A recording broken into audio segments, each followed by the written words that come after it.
Hello everyone, this is Breaking Brian. We're back with another deep dive for The Walking Dead. This will talk about things in the show that are not and are from the comics. Enjoy. So the episode starts off not like the comics, with Merle talking to himself. He's hungry, thirsty, sunstroke, and delirious, as he recalls the time he punched his superior officer in the military and knocked his teeth out. Merle snaps out of his insanity and freaks out trying to escape from his handcuffs, shouting for God and Jesus to help him. Again, Merle had to just dislocate his thumb to get out of it, but for some reason he still doesn't do this. The zombies reach the roof and nearly get to Merle, but luckily thanks to the locked chain T-Dog did earlier from episode 2 before he left, the zombies are blocked from fully getting to Merle. Merle freaks out again and tries to break out, but nothing's working. He sees the hacksaw on the ground that T-Dog left when he dropped the other tools, and Merle takes his belt off to try and reach for it. Back with Rick, he feels guilty for letting Merle to die on the roof, and Morales tells him not to feel too bad leaving Merle to die, as no one will really miss him. Well, except for Daryl, Merle's brother. Yeah, I would suspect he definitely missed him. Should have opened with that first, Morales. Back in the Atlanta camp, everyone is doing their own chores, like playing, parenting, and setting up walker traps. Jim sets up an alarm system with string and tin cans. This doesn't happen in the comics. Lori is giving Carl a haircut, his last haircut ever, apparently. We'll get into that later. Shane mentions how he's going to take Carl frog hunting later so that they can catch frogs and eat them, because he says that frog legs are good and they can feed the camp with them. Now, like before in the comics that I mentioned, Shane never cared for Carl and didn't spend any time with him in the fatherly way. Carl thinks that frog legs are gross, and Lori agrees with that. Shane then makes a joke about how Lori will beg for second helpings of frog legs after the first time, but she disagrees and doubts it. They then hear the car alarm from Glenn's Dodge Challenger, and it is very far away. Dale looks, and everyone looks on as Glenn makes it back to the camp. However, the car alarm is still going and it's super loud and blasting. Dale tries to tell Glenn to turn it off, even Shane tells him to pop the hood, but Glenn cannot hear it, and Amy is hounding on Glenn about where Andrea is. Glenn can still not hear her or Shane. Anyways, Glenn is finally able to pop the hood to let Jim and Shane get rid of the battery connection, and they shut up the alarm. Glenn shouts that everyone that left with him from the camp is okay. Well, everyone except for Merle. Shane is worried that the alarm will attract the walkers to the camp from miles on end, but Dale thinks they're okay. Considering that only a few dozen zombies eventually come to attack the camp later, yeah, this wasn't Glenn's fault. What had happened in episode 4 is just a coincidence. Also, in issue 2 of the comics, Glenn and Rick arrive back to the Atlanta camp on foot together. Here in the show, it is separately and is with vehicles. So the construction fan finally arrives at the camp as everyone looks on. Andrea steps out first and reunites with Amy. They hug. Now, in the comics, Amy and Andrea never reunite because they're never separated. There was never this separation. Morales tells Rick to come on out and meet everyone, and Rick is unsure, not knowing what to do, as he went into Atlanta to look for his family, and now he's with this new group. Morales steps outside and reunites with his wife and 2 kids, Miranda, Eliza, and Luis. They are mostly original characters, not from the comic, although they're loosely based on Alan's family, as Alan also was in the Atlanta camp with everyone, with a wife and 2 kids to take care of, Billy and Ben. So, Carl is a little upset, and Lori goes to talk to him. Why he's upset, I guess simply seeing these families together perhaps reminds him of Rick, and that's why he's upset. Shane watches on, and then afterwards he asks how they all managed to get out of the city, and Glenn says that it was the new guy, and Morales even calls Rick Helicopter Boy instead of his name. This is clever writing, as they don't want to ruin the surprise reveal. Anyways, Morales tells Rick to come say hi, and eventually Rick shows up, and then Shane is the first one to see Rick and is in complete disbelief and shock. Now, in the comics, Rick is the first one to see Lori and Carl, as they shout and run to him. Rick hugs Carl and then hugs Lori afterwards. You can see the look of shock and disbelief in Lori's face. Also, in the comics, the reunion is pretty much the same, except that in the comic, Shane kind of breaks up the reunion to show Rick that he's alive too, whereas here in the show, he doesn't. We also see the aftermath of the reunion, whereas the show cuts it into nighttime.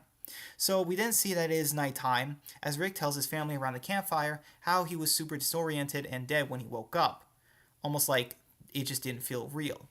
Anyways, Carl tells Rick that Lori said that he was dead. Rick reassures him that he's not, and that Lori had every right to think that. Lori tells Rick how she was told by the hospital they were going to medevac Rick and the other patients into Atlanta, which they never did. As we all know, the hospital was overrun with the dead, and the military made matters even worse. Rick then thanks Shane after Shane says it was difficult to get him out of the town alive. So Rick thanks Shane for saving Lori and Carl and getting them to safety. Suddenly, Ed comes to a campfire and puts a log on the fire, which Shane calls him out on. Now, they explain this as a camp rule as they don't want to be seen from far away. This is different from the comics, as Shane still believes that the government and help are still coming for them and wants to be found, unlike here in the show where Shane doesn't want the group to be found. Also, I assume there are multiple fires happening right now, so I fail to see how a single, slightly larger one would jeopardize them. I don't know, this camp rule doesn't really make a lot of sense to me. Now, Ed is Carol's husband and Sophia's father. He is an original show character as he's not seen in the comics because he's not alive. In the comics, Ed is sort of mentioned. Carol mentions her husband. Apparently in the comics, Ed killed himself off screen after he saw his parents die inside Atlanta when it fell. Also, here in the show, Ed is apparently abusive, while in the comic, Carol implies he was just manipulative as he was a car salesman. Also, we finally get to meet Carol and Sophia in the show, who are both pretty impactful comic characters. In the comics, Carol is a hot 24-year-old crazy mom with long blonde hair, while in the show, she has a buzz cut and is much older. She's also not insane and is just a nice woman. Sophia definitely is pretty much the same in terms of personality, minus being a little bit more skittish in the show. Anyways, Shane comes back to the group, and Dale mentions that they will have their hands full when Daryl comes back from his hunt.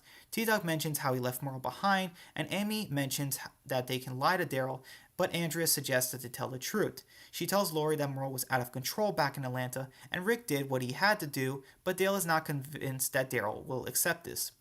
Rick says he wants to be the one to tell Daryl what happened in Atlanta with Merle, but T-Dog offers to help him as he was the one who dropped the key. Anyways, he mentions that with the padlock, the walkers likely didn't get him, and that Merle Dixon likely, 100%, without a doubt, is still alive. Later that night in the Grimes family tent, Rick tells Carl goodnight. All of this is original in the show. In the comics in issue 3, Rick mentions by a campfire next to Lori outside the tent that he hasn't had time to be scared, and now he is, as he shakes next to her when he's with her. Likely because he's finally found them and he's aware that he could lose them again. So here in the show, in the tent, Rick and Lori kiss and they look at the photo albums. Lori apologizes to Rick for being so hard on him before his coma and he forgives her. Rick and Lori then turn off the lights and apparently they have sex, with Carl 3 feet next to them. Yeah, you better pray he doesn't need to pee tonight or he'll be more traumatized than the apocalypse could ever make him. Anyways, outside the tent, Shane looks on in jealousy like he does after Rick reunites with Lori and Carl back in the beginning of issue 3 in the comics. You can see a small storm behind him, foreshadowing his coming arc. The next morning, Rick wakes up, and Lori or Carl are nowhere to be found in the tent. In the comic, Rick actually wakes up before them and showers in Dale's RV. Rick walks around the camp saying hi to people as he looks around and meets Carol for the first time. She's doing laundry, cleaning his uniform, and he thanks her. The first thing Rick should ask her, though, is where the grenade is that was in his pocket. I mean, I would, but yeah, Rick literally forgets he had a hand grenade in the camp. A camp with 4 children in it, mind you. Anyways, he goes and sees Glenn glaring menacingly at everyone as they strip his sports car for parts. He is very annoyed at this as Dale says the generators need every last drop of fuel they can get. But what generators is he talking about? Only the RV needs gas, right? Anyways, Rick says good morning to Lori. Also, Shane drives up from the quarry with his Jeep with gallons of water and reminds everyone to boil it before drinking and using it. Now, in the comics, Shane doesn't do this. He mostly chops wood, Anyways, here in the show, Lori tells Rick that she didn't want to wake him up and senses that something is wrong and asks him about it. Rick says he's thinking about the man Merle that they left behind back in the city, and she tries to convince him not to go for him as it is a stupid idea. Suddenly, they hear screaming from the kids. Someone really should have been watching them. This is similar to issue 3, where Lori, Carol, and Donna are washing laundry and are attacked by a single zombie. So here, the men are running as the kids run to their moms, as the dads and the other adults like Jim from the comic go to the edge of the camp. They find a lone walker, actually played by Greg Nicotero himself. He's eating a deer.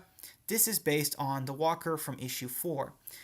Rick and Shane find a zombie eating a deer, and Rick later in the comics uses this zombie to chop it up for guts so that him and Glenn can go into the city for guns.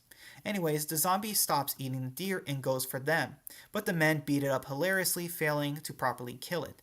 This is to establish how green they are in a new apocalyptic world. Dale then chops off his head with an axe. Now, in the comics, Dale actually does this as well, but is last second to save Donna's life as she was about to be eaten. Dale is alarmed as this was the first walker ever that they come across this far up the mountain outside the city. In the comic, Lori actually tells Rick in issue 3, after they reunite, that they had a few run-ins with zombies in the camp before Rick showed up. And here in the show, Jim says that the walkers are likely running out of food in the city, implying that they're migrating outside. Suddenly, they hear another noise and get ready. They look to see that it is not a walker, but Daryl freaking Dixon. Now, Daryl is an original character for the show, like many others, but he was originally supposed to play Merle Dixon, his brother. Frank Darabont, the showrunner, was so impressed with Norman Reedus as Daryl that he decided to make him his own character and make the two characters brothers. Also, Daryl is partially based off of Dwight, as both characters use crossbows in the Walking Dead universe, whereas other characters use guns or melee weapons. Also, it turns out that this deer was Daryl's deer that he tracked in injured. He kicks the walker for ruining his catch, as the deer meat is likely infected now with the walker virus. Shane and the others don't want to risk eating the meat. Daryl shows them he caught some squirrels for everyone too, so they'll have to do. In the comics, the characters never eat squirrels. We then see the walker's head is actually still alive. The brain wasn't destroyed, and Daryl comments on this and aims his crossbow and kills the walker. Daryl goes back to the camp and tries to call out to Merle, but the men try to talk to him about what happened in Atlanta. Daryl gets curious and asks if Merle is dead. Shane says that they don't know. Daryl then gets mad and asks again if he's dead.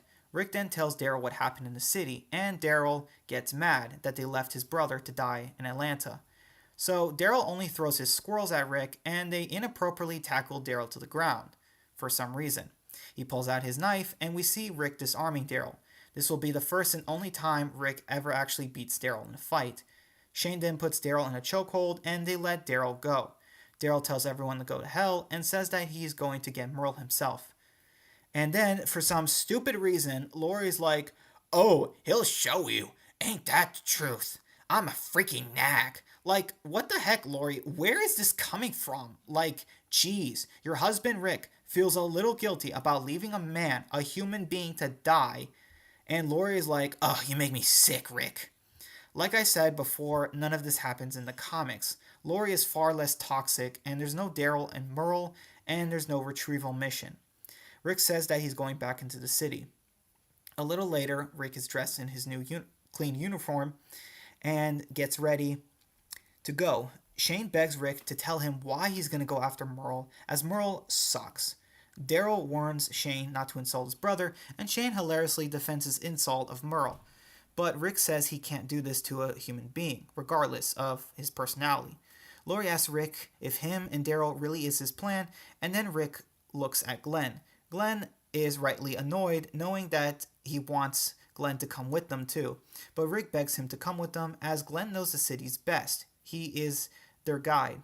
Shane is annoyed that Rick now is going to risk 3 men. But technically, no, it's only 2. Daryl will go regardless whether or not they go with him. T-Dog also decides to go with them for some reason. Black pride, I guess? I don't know. Anyways, Shane says that they need all the men that they can get to protect the camp, but Rick says that they need more guns. In the bag that Rick dropped, Rick had 12 handguns, 6 shotguns, and 2 rifles. and 700 rounds of ammo. Now, this would actually be over 50 pounds in real life. It's a lot, but yeah. Anyways, this is a remix version of issue 4 where Rick and Glenn raid a gun store in Atlanta. Laurie tries to beg Rick not to go, as even with guns thrown in, saying that it is not worth it. Carl also doesn't want Rick to go. Rick mentions Morgan to her. He says that he needs the walkie-talkie that he dropped, and that he needs to warn Morgan to stay out of the city as it's full of walkers so they don't fall into a trap. Now in the comics, Rick actually never mentions Morgan to Laurie. But yes, getting Merle means they get a lot of guns and ammo too, and the walkie. Daryl will not be mad at the group anymore. They also get their tools back, etc. Anyways, after that, Rick and them then go to visit Dale and need his bolt cutters for the chain roof. But Dale mentions how they left his tools behind with the bag on the roof with Merle. T-Dog's fault, obviously. Jim then adds that despite the tools, and asks Dale if they could also have the construction van too, as part of the deal. Rick tells Dale that he can have the radiator hose from the van and put it in the RV. Daryl is very impatient, honking the horn, and wants to go. Also, the group better have packed a few water bottles and food packets in Glenn's bag, because Merle would definitely need him if they find him still alive. Anyways, at the van, Shane gives Rick 4 last rounds for his Colt Python, and Rick thanks Shane and then leaves. Rick gets inside the van and puts the bullets in his gun. They pack up in the van and drive out of the camp and into Atlanta as everyone watches on. Laurie then goes to visit Carl in their tent, and Carl says that he's not worried for Rick, as Rick hasn't died yet from the coma or the apocalypse. Anyways, the 4 guys make it to Atlanta with their van, and Glenn tells them that they have to walk from here. Back at the camp, Laurie asks Dale where Carl is, and he tells her that Shane took him to the quarry. True to his word, Shane tries to catch frogs with Carl, luring them with Carl's bucket, but nothing happens. On the other side of the water, Andrea, Jackie, Amy, and Carol wash the clothes for the camp and complain how they're doing all the work now. You can see Ed in the background not doing anything whatsoever but smoking. Amy says that the world ended, and Carol accepts that their lives, looking at Ed and saying that this is just how things are. Back in the city, Rick asks if they should go for the guns or Merle first. Daryl shouts Merle first, obviously, and Glenn actually agrees with him, saying that Merle is closer to them. Back at the camp, the women talk about things before the apocalypse that they missed.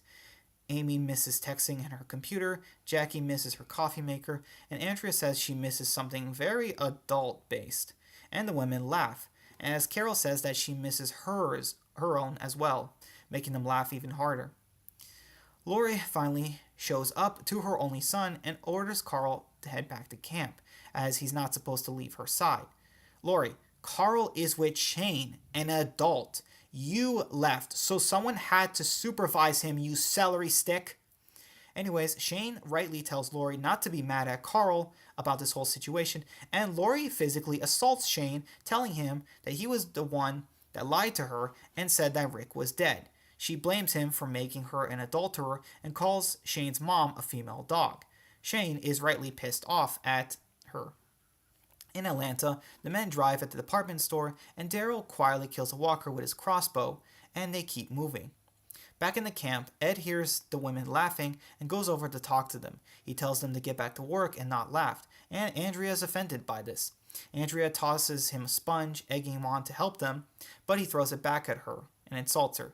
He calls Carol over, and the women defend Carol over Ed, as they are fully aware that he's abusive towards her. They try to stop her from going with him, and Shane begins to see this. Suddenly, Ed raises his voice and strikes Carol, so the women shout and push him.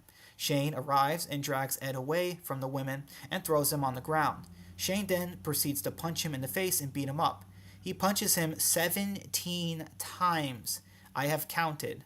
I could watch this all day. The women even tell Shane that he's done enough and to stop.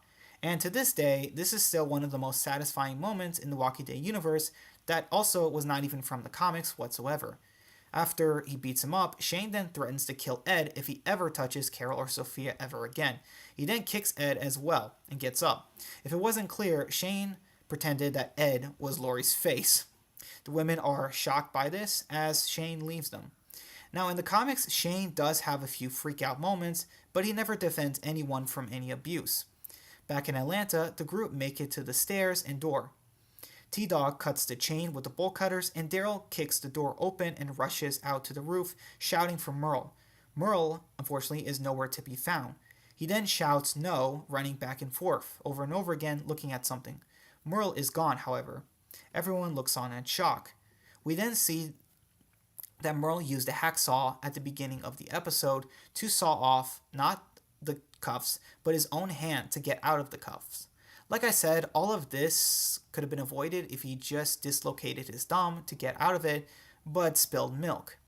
And that's going to be it for my episode 3 review. I will see you guys next time on the review for episode 4.